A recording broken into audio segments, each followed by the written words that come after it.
Taung, Sa, Rang, Broka, Mando'ade, Ka, Rota, Dha Werda Verda tratu, Manda'yaim kandosii.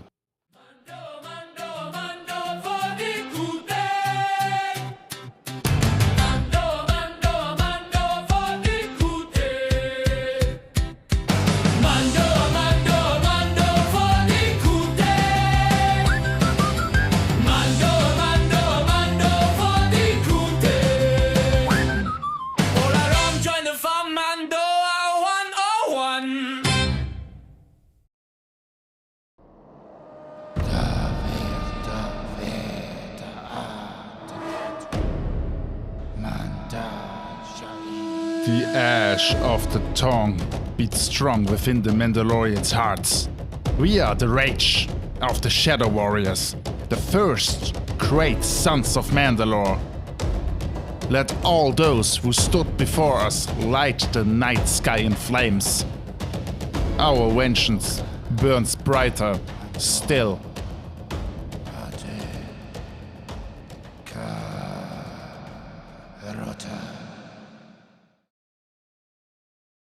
Olarom Sukui. I'm Anubis, a hobbyist linguist, and I have been studying and working with Mando'a for about 10 years now. And for 5 of those, been working with the Mando'a expansion project team to add and expand the dictionary on mandocreator.com, where you can always find the latest and greatest edition of the Mando'a dictionary. And joining me, you know him, as always. Villain, Olarom. As always, I have to state that I'm not a hobbyist linguist, but I really want to learn Mando'a. And Anu hopefully can teach us. I have no idea why I'm singing that, but okay. Well, we started out with the song, so let's keep it going. Yeah, fine. Yeah, true. Chutney. Yeah, to get you guys aboard, we just joked earlier what the Peralta cool meme would be in Mando'a, and I think it would just be chutney. So there's that. So community part, we have again to welcome 2 new patrons. Olarom, Orivore. Oh yeah, so we have Bad Gateway that's subscribed in the Verd tier, and we have Ilva in the Verdica tier. Welcome aboard, guys. Thanks for your support. So, as always, when we're already at that, you know the drill, guys. If you want to support us, it's patreon.com/Mando'a4dkute, all in one word. You get access to bonus episodes. One of them we just recorded last week. We spoke about our thoughts and our experience with the Mandalorian and Grogu. Now that Anu also has seen it, we post some bloopers and other behind-the-scenes stuff. There are some articles to interesting episodes that I wrote up.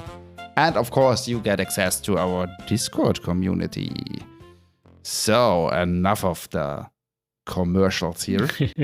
Before I forget to mention it again, of course, we gonna link the Mando'a dictionary and all our new vocabulary, as always, down in our description. One thing I also wanted to share with you guys. So, as most of you will know, I'm usually go ahead and I'm taking one part from the last episode and make like a little reel teaser, whatever, out of it for TikTok, Instagram, etc.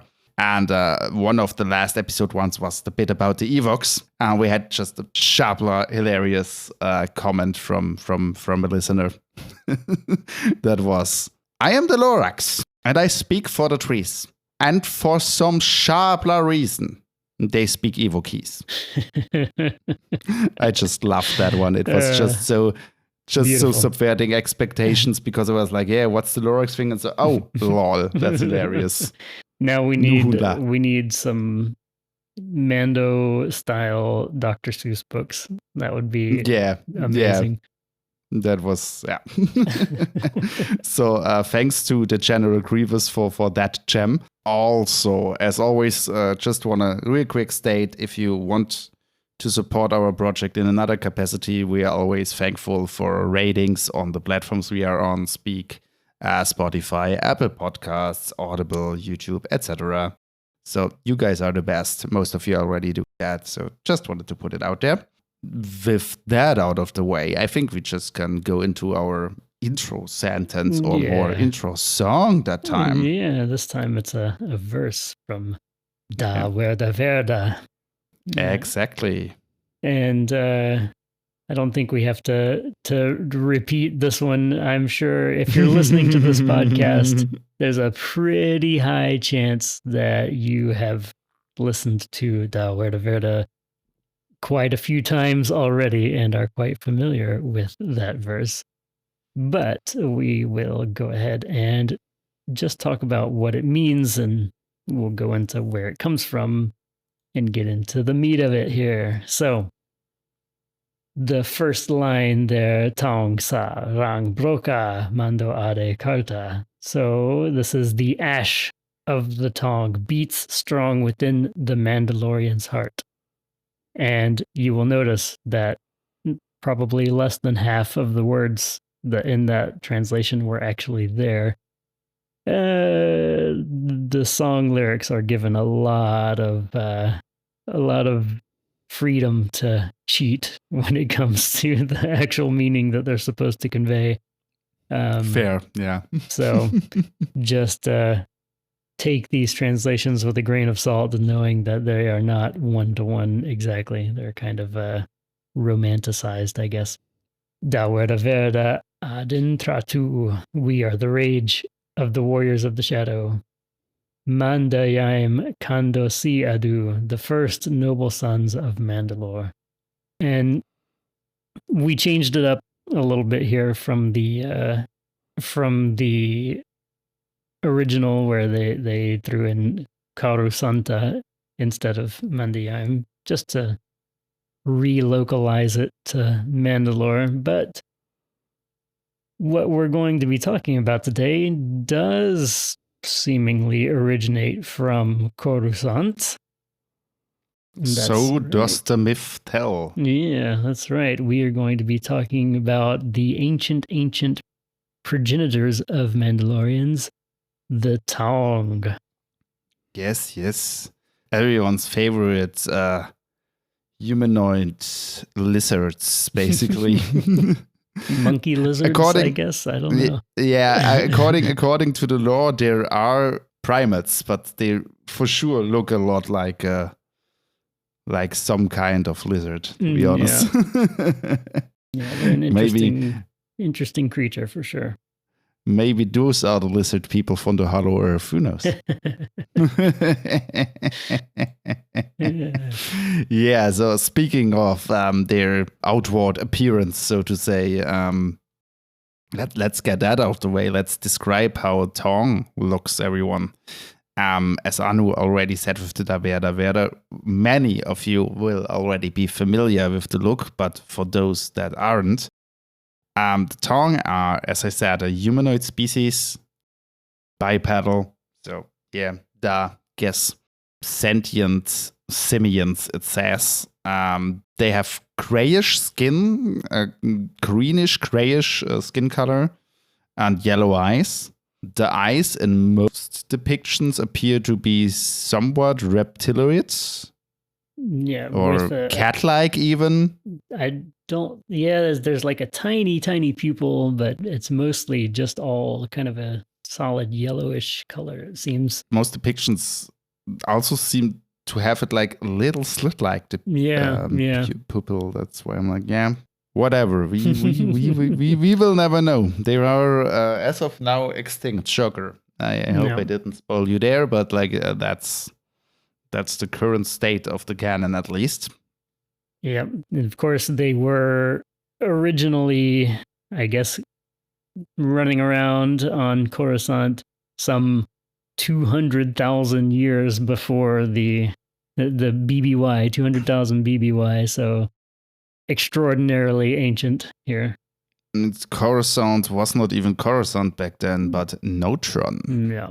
So going on with the appearance, as you might have guessed for them being the predecessors of the Mandalorians, the one that started the cultures, warrior-like people. So apparently they were pretty imposing in their stature, being on average 2 meters, 190 to 2 meters, and weighing an average 95 kilograms, or like, what's that in pound? Like That's, 210, 215 220-ish, pounds. yeah. Yeah, something along that lines. So pretty hefty guys. Mm-hmm. And the super interesting thing is that they're known to be super resilient. So way hardier, way more pain like resistant, so to say. So the Wikipedia article states that they were able to endure way more physical hardships than many other species.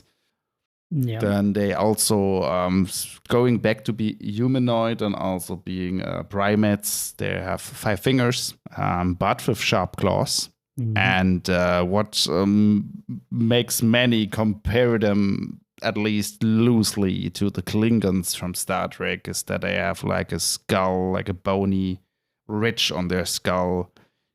Yeah. Kind of Neanderthal-like, but also not. Yeah, it does definitely seem a little reminiscent of Klingon bone Yeah. ridges for sure. Maybe even a little more pronounced because it really like sticks Mhm. out. Their brow ridge comes out pretty far. Yeah.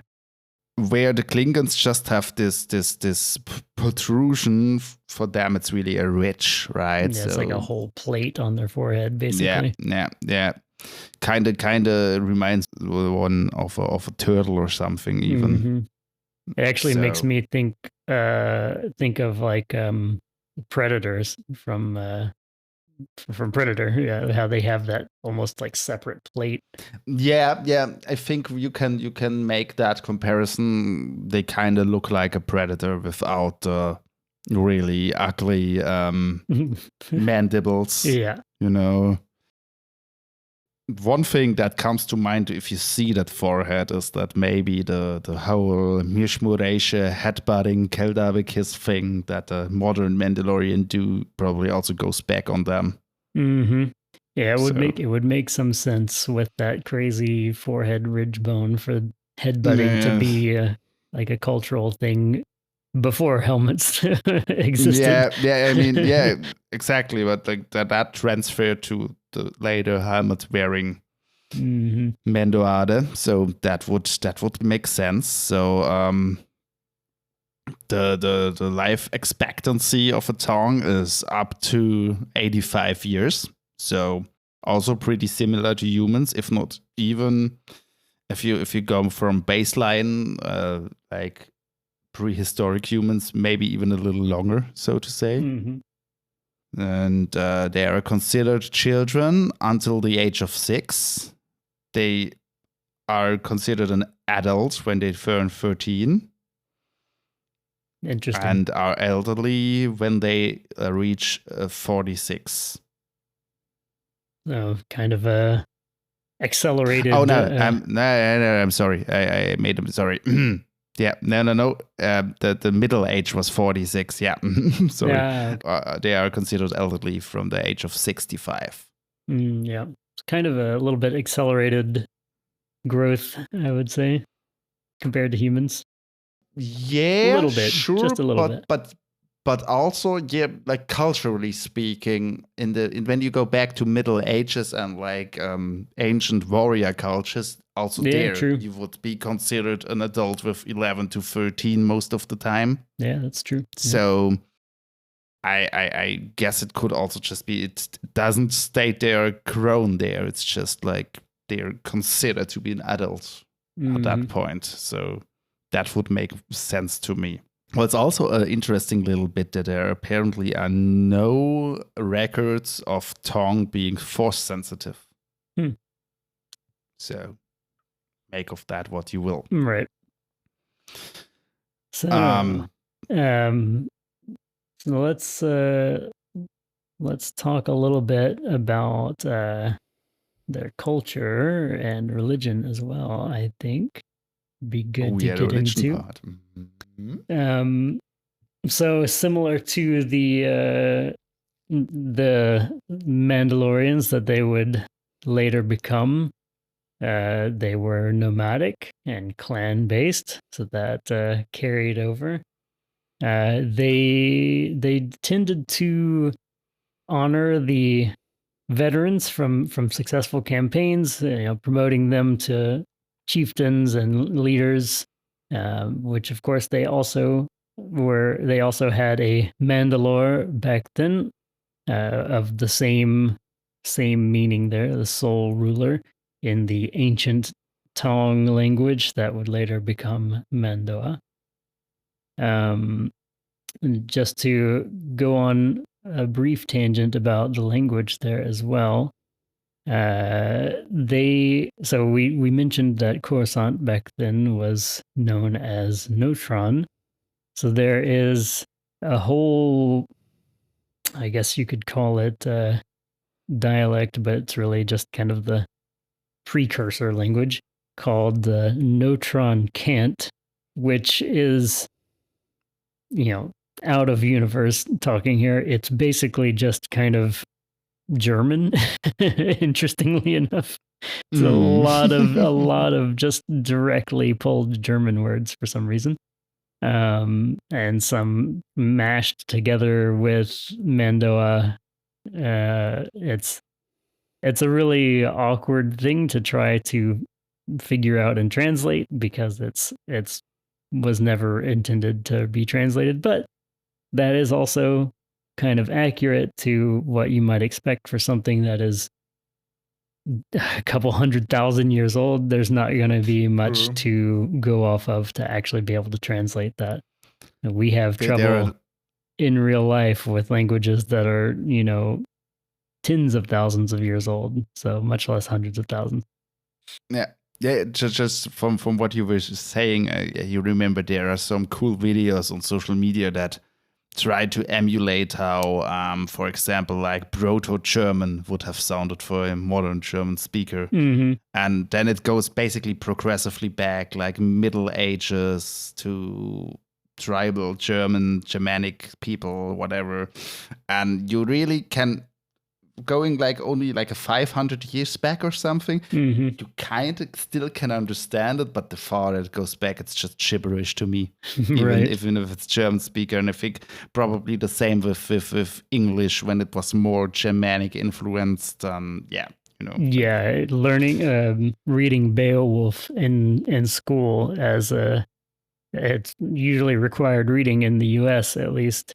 Oh, really? Yeah. I didn't know. And Beowulf in its original form, if you have to read that in school, it's tough, man, because it's really old English and it's really different. It's hard to read that. Even Shakespeare, which is only a few hundred years old at this point, it gets pretty difficult in some places. Yeah, so, as I said, and I think that's almost universally true for every language. A colleague of mine that has studied Germanistics and is still can like recite an old Middle Ages poem from Werner von der Vogelweide, I think is his name. Mm-hmm. And the thing is, you kind of can like fill the blanks, you can infer a lot from context, but most of the words are just so weird. And that's also like, I think 1200s, 1300s, something like that. So, holy cow. Mm-hmm. So, yeah, all that to say, don't get your hopes up for a Notron Kant for Dikute podcast anytime soon. Nah, please don't. Still got both hands full with that here. Yeah. All right. So back to the Taung then. So they already had this kind of clan structure established with, the Mandalore and then the chieftains or the clans. And that would continue on through Mandalorian culture long after the Taung had died off.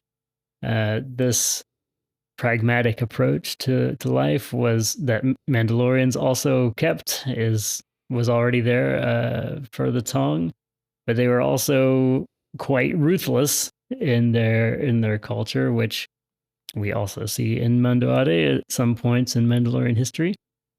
But they tended to name themselves and name their children after traits that they deemed to be desirable, such as strength and justice, kot, and tor, and atin, meaning persistent or stubborn, if you want to go negative with it.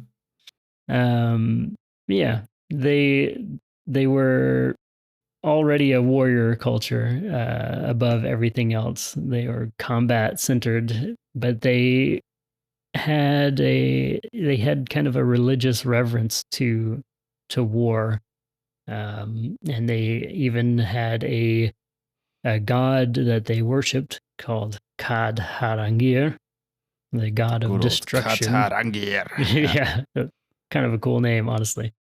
I just wanted to real quick put a insert with the names. It's so hilarious. It always reminds me so much of Native Americans, you know? Yeah. Like, at least in media. I don't know if there's like much truth to that, but like sneaking wolf or right. brave eagle or whatever. Yeah, that's true. It does seem like they kind of followed that similar structure. I just like it. And also like what's funny to me is imagine going along the lines today still. And let's imagine today I'm going like, I want to name my son after some good like Mandalorian attribute and go like, let's call him, I don't know, calculator. So, you know, like, I want the chap. So, yeah. Doesn't quite work in today's culture. Of course, that's my son credit card. meet my daughter vacuum. Let me introduce you to my buddy Dollar Bills. Yeah, exactly. It's like the same with we had that in the weapons episode already, because even modern, so to say, Mando'ade tend to do that with the cuts and I don't know, honor and whatnot. Right. Yeah. It still persists to this day. Or at least to a day a long time ago in a galaxy far, far away. Yeah, sure. So sorry. Let's go back to Kad Harangir. Yes. Okay. So in Taung culture, they would seek the favor of Kad Harangir, this destroyer god, and resist the temptation of Arasum, who was the god of sloth and laziness, the god of idleness and stagnation. And so this is things that you see that still have echoes in Mandalorian culture, where Arasum is no longer considered a god, but is still something that Mandalorians deeply, deeply fear or resist falling into, this laziness and stagnation being one of the worst things that a Mandalorian can experience. Really interesting little tidbits that carry forward here. But there was another god in the Taung pantheon known as Hodharan, who was a trickster god, kind of a god of luck and deception or trickery. So their pursuit of war and destruction in service to Kad Harangir ended up with making war and combat essentially kind of like a divine purpose, you could say. Where basically everything in Taung culture was solved through fighting. So any disputes that arose would come to a blood duel, where it would be a single combat challenge, fight to the death. begin to see the reasons why perhaps they went extinct. Hey, you ate the last muffin. It's time to fight to the death, man. I'm done with this. My turn to do the dishes? I don't think so. Blood duel. I mean, the thing we have to remember with the Taung, that's the big difference to the modern Mando'ade, is they exist in an environment and also in a time where survival is much harder than just go and shoot something, basically, you know, like, oh, you need to eat. So they're really, at least in the beginning, they're like really this indigenous hunters, you must imagine. So the hat hunters or even trophy hunters, whatever. At least I get the vibe of really like an proto tribal society there. So there are things that in later days are just not necessary anymore, that they still have to adhere to, so to say, right? So I would, for example, at least in my head canon, you also got this survival of the fittest thing there, right? So if you have a culture that really leans into having stakes or challenges to everything, you make sure not to produce like a weak link. And also, at least from what we read, I guess that we're speaking of relatively small clans there. Most likely, let's see, 20 to 30 people, maybe less. And so in these small, like nomadic groups, you just can't afford to have the weakness to be disloyal or unloyal, I guess. Just wanted to put it out there to paint the picture. Sorry. Yeah, makes sense. Something interesting is that despite their violent nature and whatnot, they were not particularly primitive. They would, of course, gladly plunder and steal technology and advancements from any other cultures that they steamrolled over. But they didn't actually typically put a lot of stock into weaponry. They thought that unarmed combat was like the highest honor by winning through unarmed combat. So actual weaponry wasn't as big of a thing for Taung. Now, to say that they didn't use weapons would be totally wrong. They absolutely did, and had many of them, and were quite advanced in that. But when it came to the things like the blood duels and whatnot, where honor was involved, then that was almost certainly unarmed combat. Also, it's kind of a thing that when we think of the Taung, for most people, we have that picture of the Crusaders, right, with the like bone armor being decked out completely with spikes and whatever. And at least from what we're told, that at the beginning, at least, still the Corcusant / Notron days, that's also not too much of a thing. Yeah, it seems that was developed later as they, maybe realized, hey, armor probably helps a little bit. That's also something that goes into unarmed combat. You know, like, what, are you a coward? You're protecting your head? Come on. Get your Mirschmuration now, when it's still hot. Yeah, just interesting. So, with all of that, we have to wonder, well, if they were always down for war and fighting and whatever else, were they fighting each other? Who were they fighting against? And we have an answer there. There was apparently another culture that arose on Coruscant, or maybe came there interstellarly via spaceship or something. We're not sure, because it was very long ago, and in-universe historians cannot agree and don't exactly know, but another species known as the gel or zel, probably gel, but yeah, say it however you want. Another species that ended up being the primary enemy of the Taung on Corcusant. Yeah. Guesses are that that's basically are the progenitors of the humans we see in Star Wars, or at least Seems from to be the theory, Corcusantes. yeah.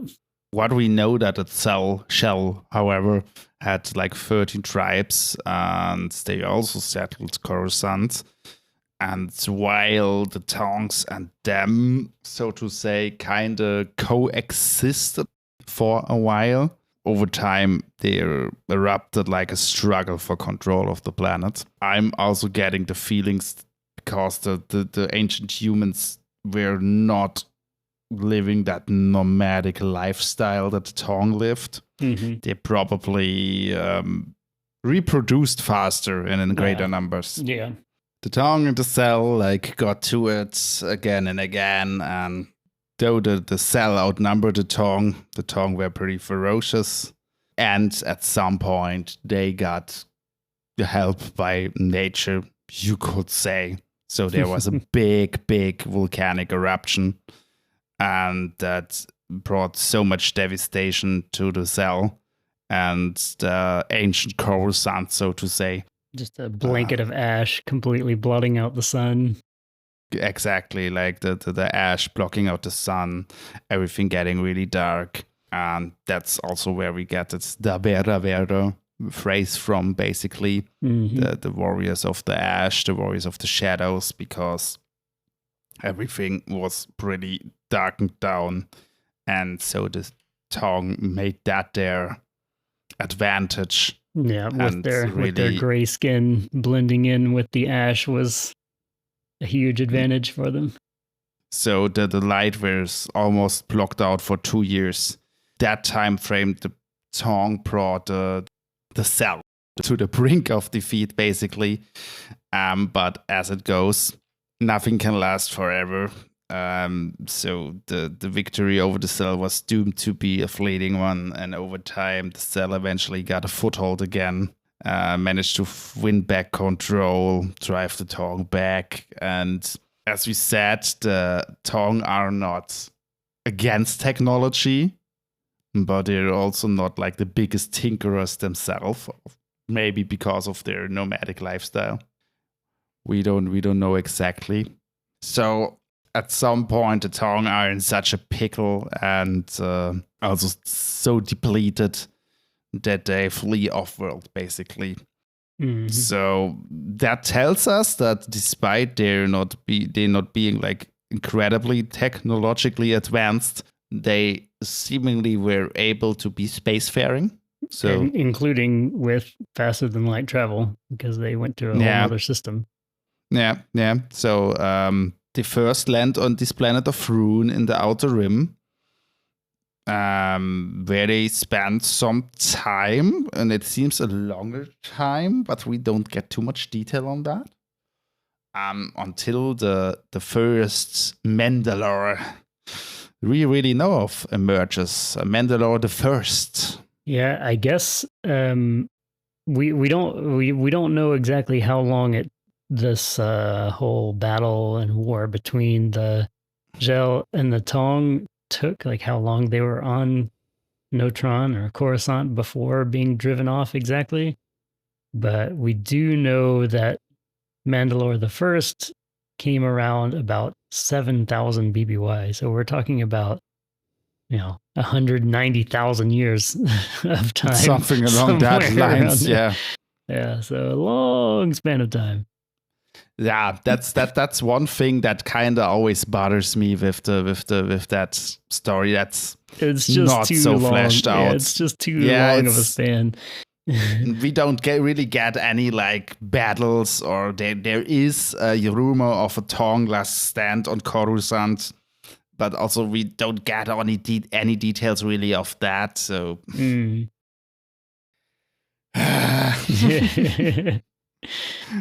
So, really inconsistent lore again. So it goes.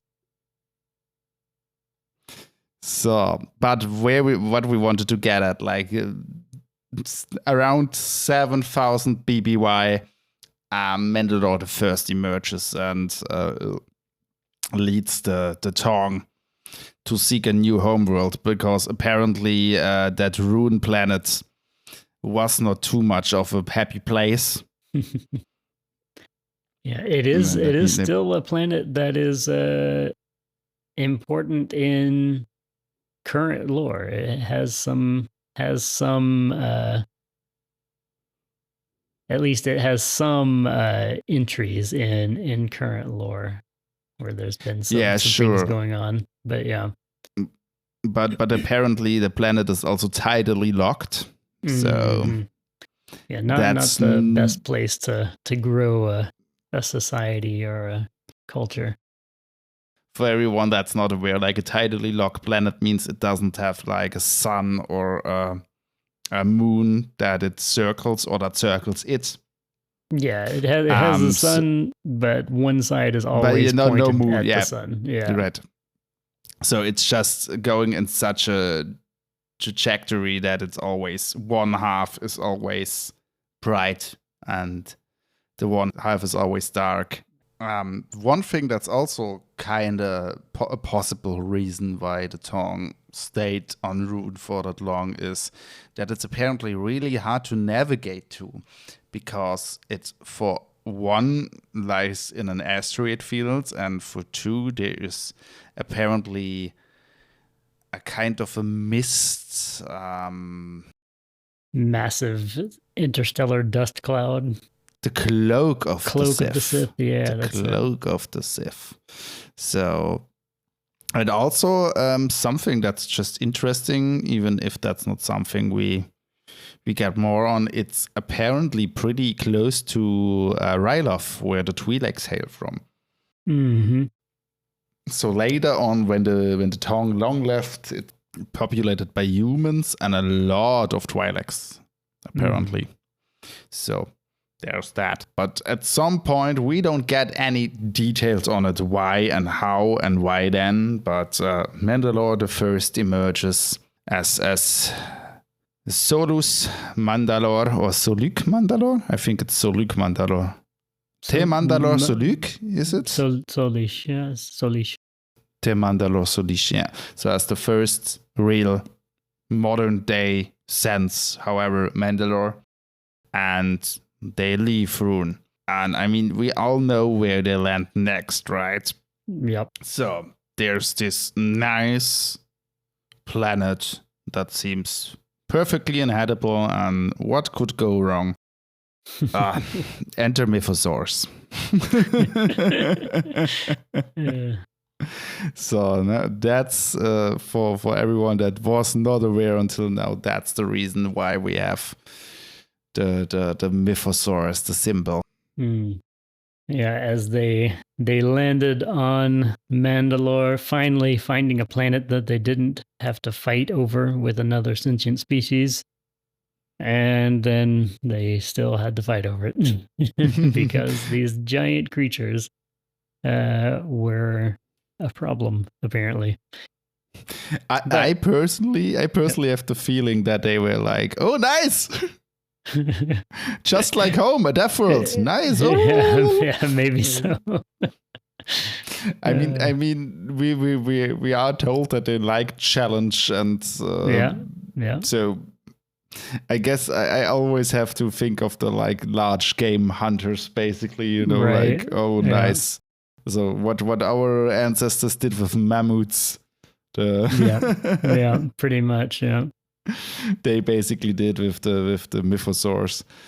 What is something that's really hard to tell because we don't get any like we don't get any certain numbers on how big a mythosaur is when it's grown. Like we get a glimpse of it in the Mandalorian, like that it needs to be like massive. But how massive, right? So is it like the Game of Thrones kind of deal that they different sizes and started to get less capital with time going on, or Maybe, yeah. we don't really can tell. All we know is that the Mandalorians were like, oh, nice, an apex predator. Let's just completely snuff that out. Like, nope, it's gone. Yeah, one would assume just carving out like a little place and cleansing that one, but no, they went just balls to the wall and were like, we're the apex predator here now. Yeah, can't have any competition. So there you go. No. So that's something that's really interesting to me. Yeah, I don't know. So that's also when we get this name for the planets. Interestingly, the Aruetis call it Mandalore. Most of you already will know the Mandalorians itself call it Manda'yaim. Yeah. Home of the Mandalorians, home of the Mando'ade. And we are told that basically happened in respect to Mandalore the First. Say like, yeah, that's the home of the Mandalore, basically. And this is where we also begin to see the origins of Mandalorian armor and the famous T-Visor, where Mandalore, I believe it was Mandalore the First, carved the mask. Was it Mandalore the First that made the mask, or was it? I guess so. We see him depicted with it. Yeah. So Mandalore the First carved the mask out of the sternum of a mythosaur. So the thick chest bone that protects the heart. He carved the mask out of that piece of bone, and the T-Visor shape is following along with the shape of the Taung face, with this prominent brow ridge for the T-cross, and then the sharp chin. And I just noticed I wanted to give you guys the vocabulary for the hat, and I forgot about that. Yeah, exactly. We forgot to mention that. Yeah, the hat is the kovid. Mm-hmm. And the face, which now is the T-Visor these days, but the word for face is troan. Yeah, that's also interesting. It's phonetically really close to Taung, right? So yeah. Maybe that was on purpose. Maybe it's just a coincidence. Who the hell knows? Yep. Also, something language-wise we heard earlier, and I completely forgot to comment on it, is Rangir, meaning to hell with it. Mm-hmm. We have Kat Ha Rangir. So probably that evolved out of that name. Yep. And there was another one that I wanted to mention, because we, on the same topic of Rangir, and when we were talking about the ashes of the volcano eruption, the word for ash is Rang.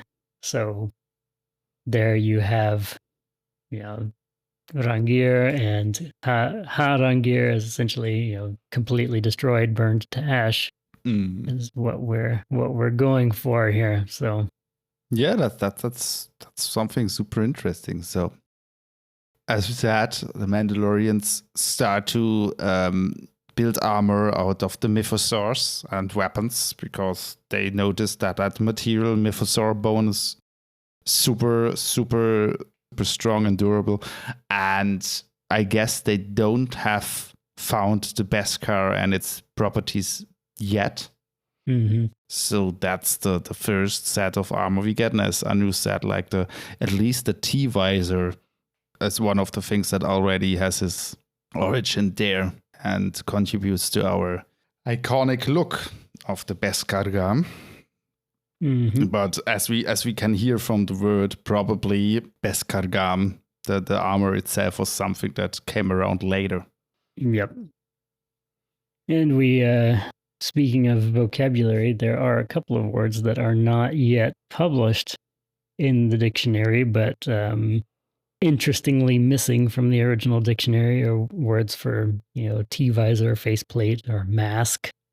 the front side of a helmet or whatever. So we have come up with a couple of words for those, which will be being published in the near future. I'll leave that for you to discover when they come out. I have seen there's also a word for mythosaur in the make. Yes, which was maybe the most surprising word to be missing from the dictionary. Yeah, definitely. I think we discussed it. I don't remember. I think it was in the symbol, Sichuan symbol episode, but that's crazy to me. Yeah. But I like where it's going, and I think that's the one we keep you guys updated when that's finally published. Yeah. So because that's a big one. Yeah. So the settling of Mandalore, as it goes, devouring people, now thriving because they have no, so to say, natural enemies, no humans, no mythosaurs anymore. So the planet gets too small at some point, right? They start expanding. The Crusaders start emerging, and because that's a really long story in itself, we will keep that for another episode soon. Trademark. But let's say there are some surprising instances where we see that, Taungs are the predecessors of the Mandalorian, but they're not yet exactly in that mindset. So stay tuned for that. There are some things I wouldn't have thought. So. Yeah, I guess that does pretty much cover the origins of the Taung up until almost modern, quote unquote, history of Star Wars. Yeah, so. as I said, the Crusades are a story to be told in another. That's its own topic for sure. Oh, we can mention, of course, as I touched on briefly, the canons of honor. Canons. And the word for honor, I'm not sure if we have brought the word itself up, really, is ijad. Yep. So that's something you also can note down. But the to talk about the canons of honor, just to briefly go into that, that was something that developed from the whole religious worship of warfare, but we don't actually have a recorded list of exactly what the canons of honor were. There was for a long while there completely bogus information on Wikipedia that was there for years that no one seemed to notice was just totally fan-made and not in any actual realistically canon, even before the EU purge document, where it was the whole strength, glory, death thing. I must admit I also fell victim to that one because I thought it was very cool. We even see it still being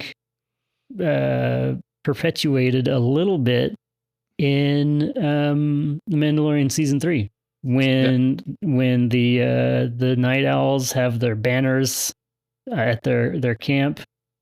It has that whole strength, glory, death written on it, and it's totally a reference to the old canons of honor.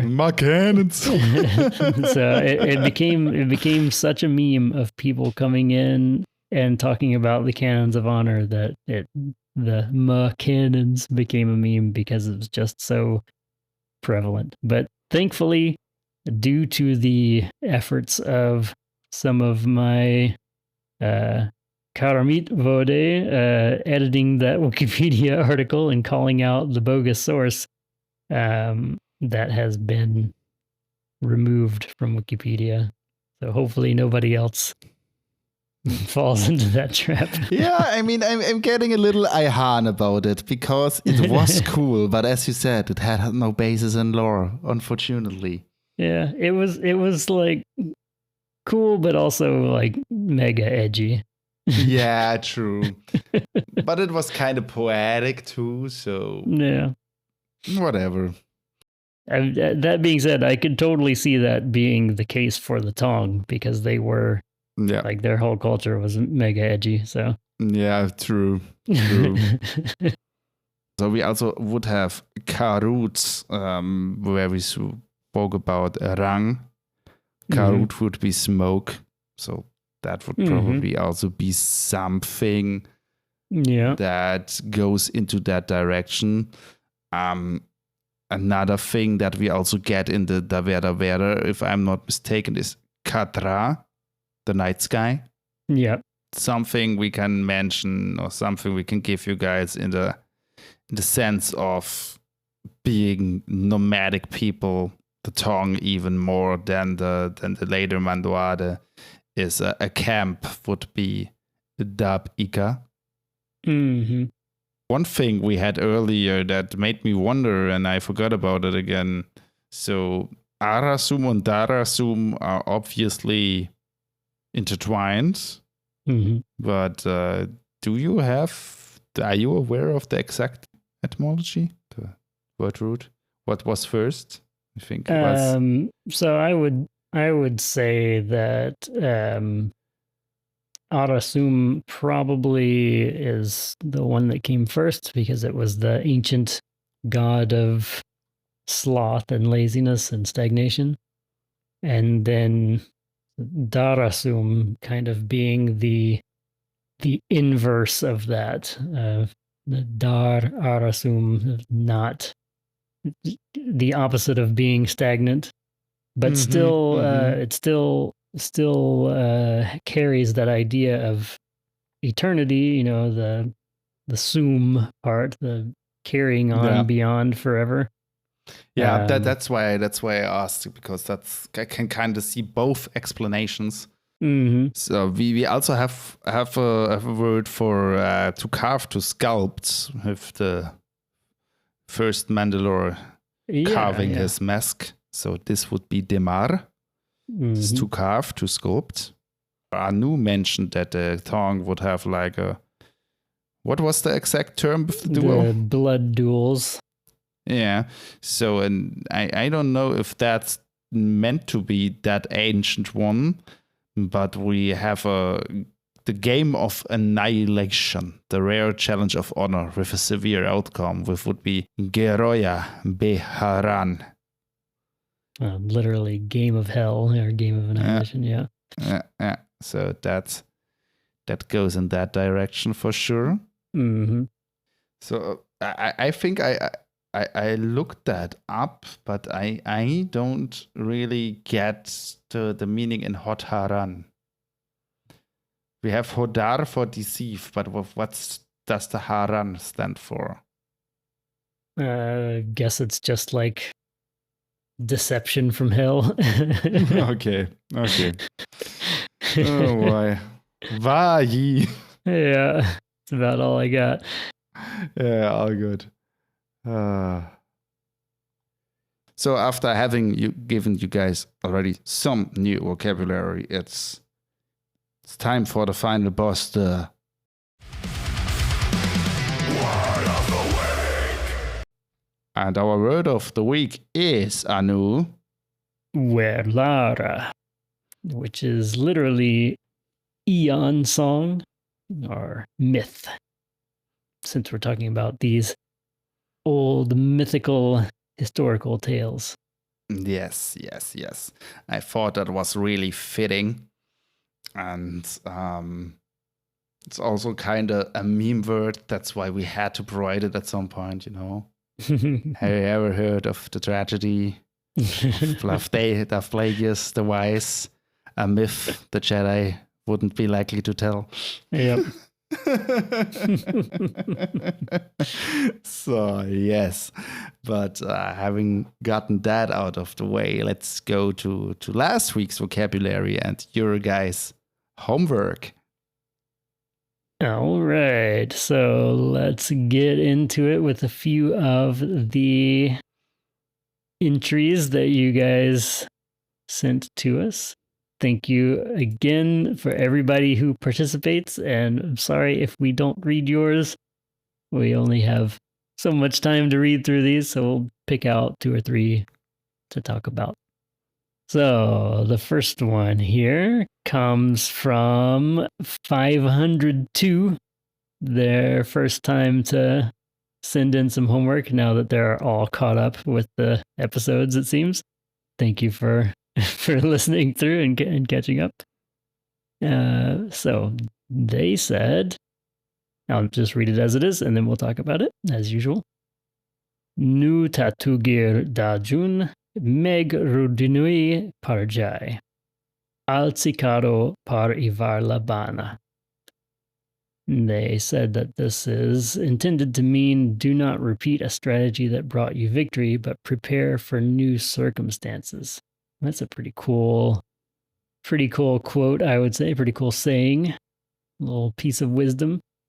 So the first part here, nu tatugir. So if you want this to be like a command or a suggestion in this case, you need to use that K imperative command particle. So this would be K nu tatugi, I would say. You don't want it to be necessarily an order, just a suggestion. So K nu tatugi,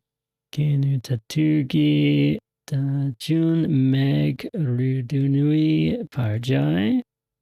I mean, Dajun meg, this is perfect use for meg, something that is sometimes difficult for people to understand exactly the best places to use. So good job properly placing meg here. As usual, we have to say that the tense markers like ru are usually, they're pretty rarely used. Using it here, you want to basically place emphasis on something happening in the past.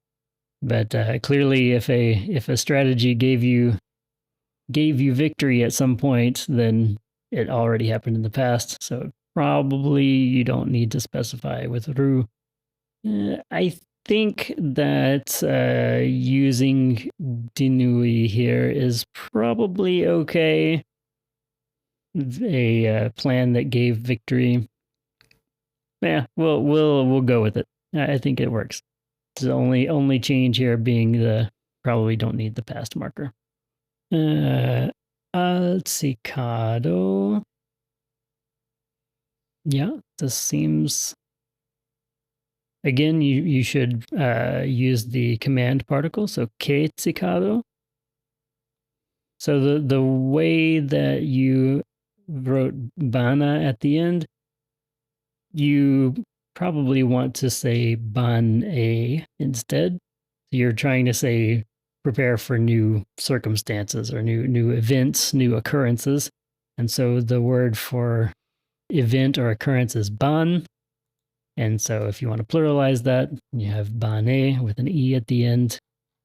If you have ban-na, that is actually a verb, and that wouldn't work here. So otherwise, very, very close. Not my brain going banana. Yeah. Banana.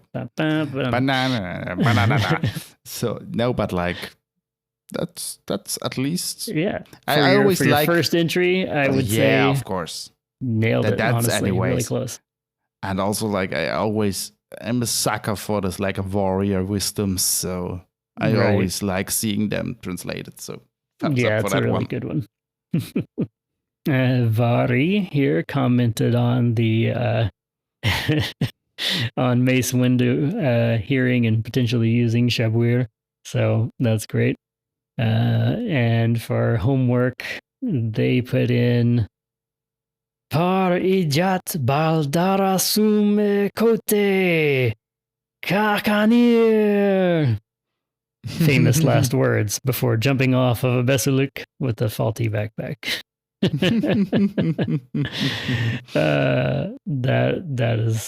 That is great. The only thing I think is probably a typo. Honestly, the e at the end of Darasum is probably there. yeah. Yeah, happens. otherwise perfect. So For anyone not that steeped already, that's basically for... yeah, I didn't translate it, did I? All good. Yeah, because we're ahead. so used to having the translation provided in the meantime. All good. So let's see if I can get that from pop quiz.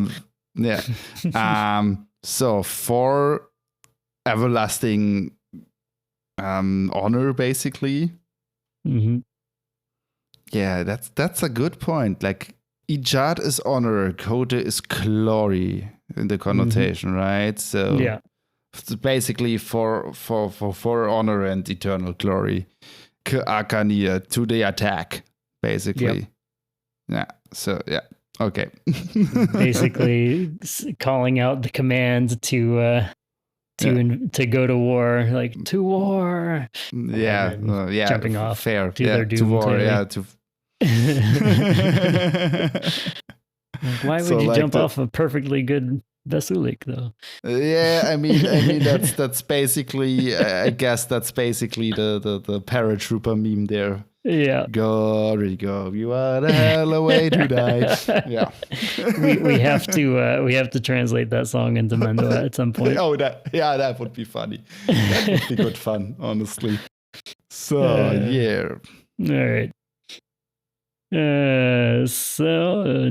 Next up, we've got a long one here. Let's see. Yeah. Strap in, people. Strap in.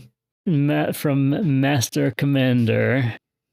I will go ahead and read it. It says, Kesush shakanara ka manar mi manari ramika mi enteo ganailir arue lo akarud tratalit solus kadili justarud batab tratalit tad jurkari te katra ke perimu gar centra ulish nekirdi akai anai arue hokanish. Oh yeah.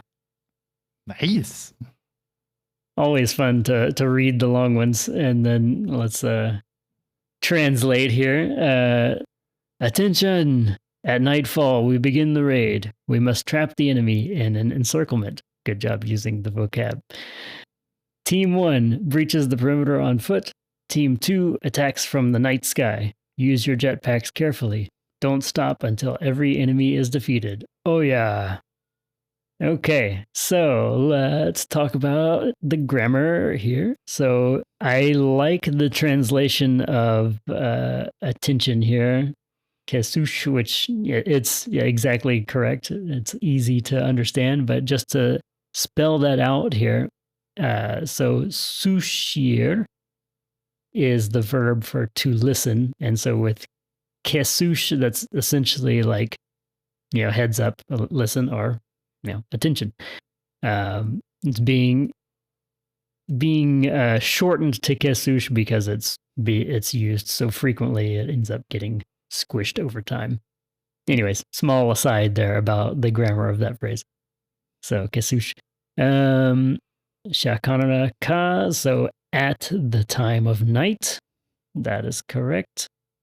At the start of night, yeah.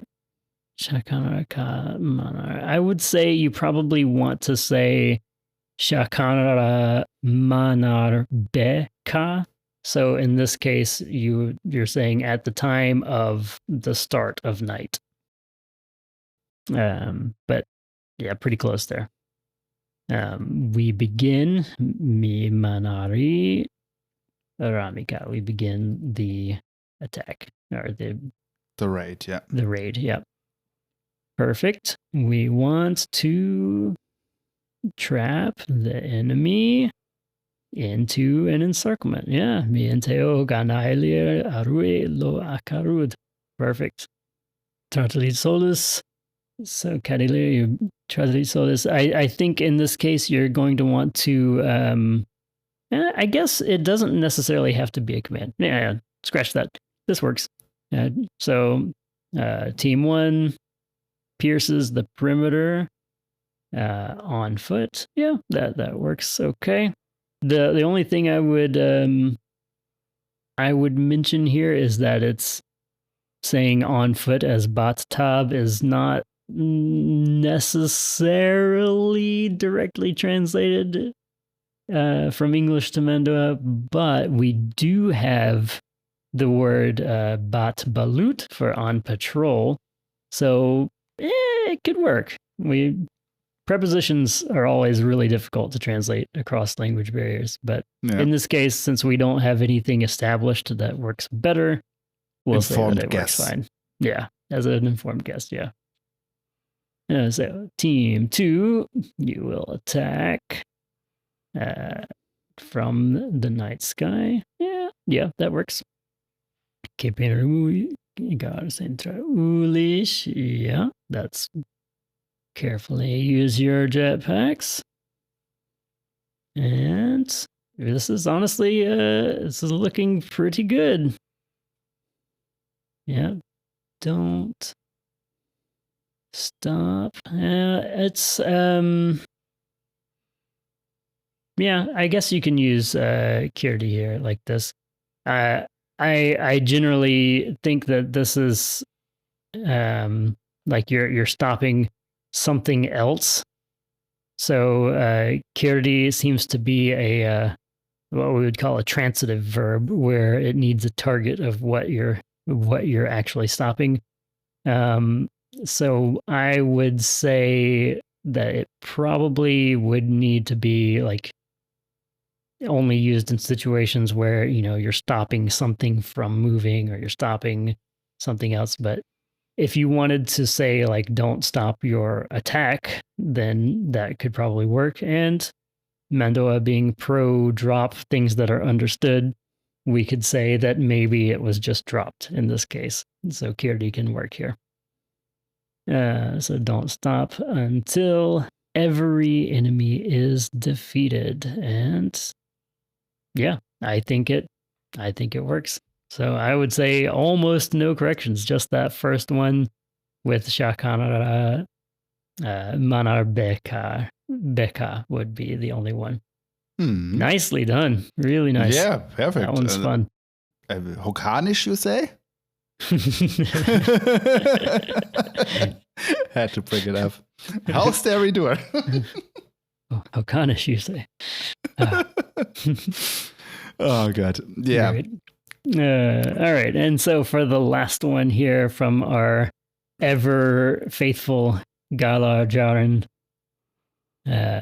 Tion Jor Go Nasi Kanara Jorha Jora typo there. I think that's a typo, yeah. Yeah. Tion Jor Go Nasi Kanara Jorhair Me Mishmerisha Borari Ivinishne. That one's a hard one to read. Yeah. Ivinishne. Okay. Got it. So the way what you meant that to mean is why waste time talking if a headbutt will get the same result but faster. So Chunja go nasi kanara. So why waste time? Yeah, that seems okay. Why waste time to talk essentially? So yeah, Johair. Just a little typo there. So it threw me off at first, but yeah, that makes sense. Why waste time to talk if Mishmarisha Boraria does the work faster? Yeah, I think you got it pretty spot on. I don't think I could improve that really. So no need to offer you advice as you asked for here. You did it. Congratulations. Great. Oh yeah. Oh yeah. Yeah, gotta say, as I think, yeah, it's really flattery here of the class, but like as I said last time, I really start to enjoy the homework section. Like you guys came up with great stuff.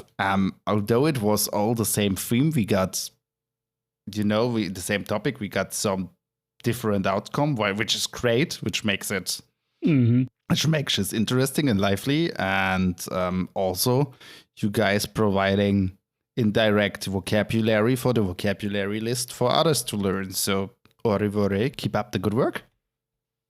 Yeah.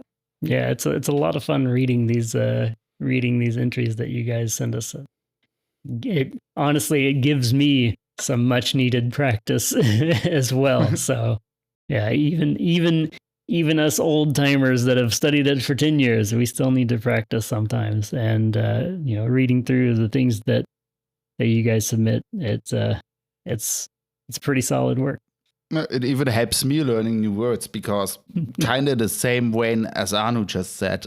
For me, I started all this because I wanted to learn, but with they're having to do so much else for the podcast, that really falls short. So the homework section helps me to at least get new vocabulary in that I did not research so far. So yay! Yeah, awesome. Kandosii. Balban. Balban. Yes, so let me think. No, I think that's everything. That's everything. Yay. Now we just have to set homework for this episode. I have a funny one. We also spoke about that one in the Django episode with Shoya, where we kind of spoke about the origin of our Mando names. And I told you guys that I had like a super cringy one at first. So I want you to go there and think of a Taung Name. Oh boy. And also explain why you took it. Like, it can be something ridiculous as long as it's something that describes you. or something you like, or that is cool, whatever. But like, I want to have not just like, I'm SWAT because SWAT cool. Like, put a little thought in it. Yeah. Should be a fun one. Looking forward to that. So. And it's something we can probably take some more entries because it's a little shorter for once. Right, yeah. Alrighty. You know the drill, guys. All that leaves us with is to say to you, Chatne Vode. Retur chez mi. Retur chez mi. Take care, guys. Bye-bye.